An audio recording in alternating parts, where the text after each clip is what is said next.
kabila ng pagkukumpara kay Carlos Yulo, sa ngayon ay viral na policeman o police officer na natagpuan ng kanyang ina kamakailan lamang at ito ay inabot ng 31 years na hindi nakapiling ang ina.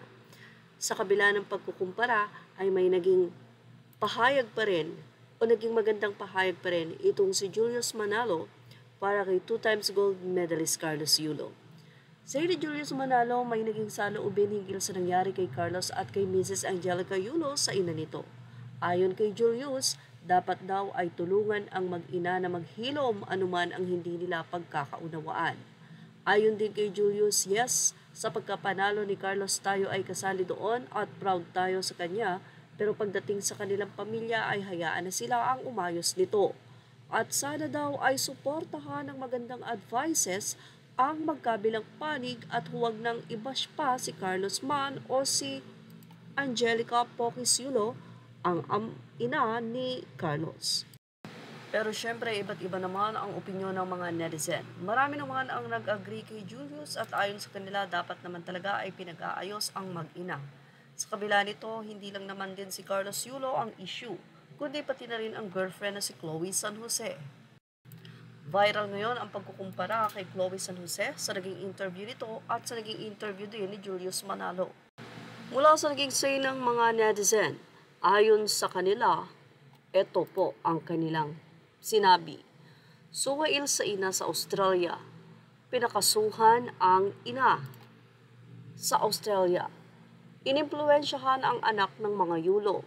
Inimpluwensyahan ang kabataan para maglaban sa magulang. Sulsulera, feeling mayaman, hindi naman talaga totoo.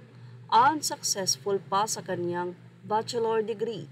Hindi lang isa-dalawa pinagyabang.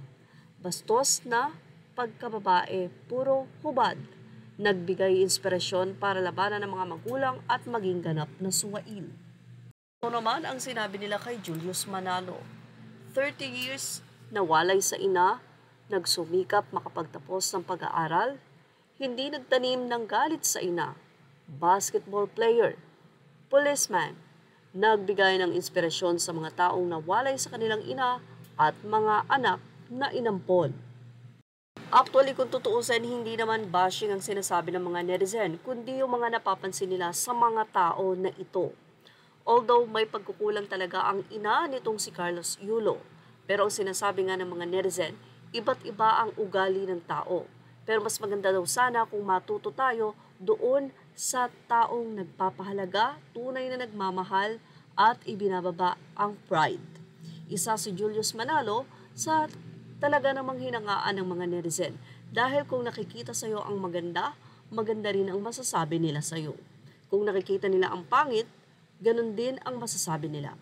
Pero ganun pa man, dapat lang magsalita tayo ng kaibig-ibig upang hindi na ito magdagdag pa ng apoy.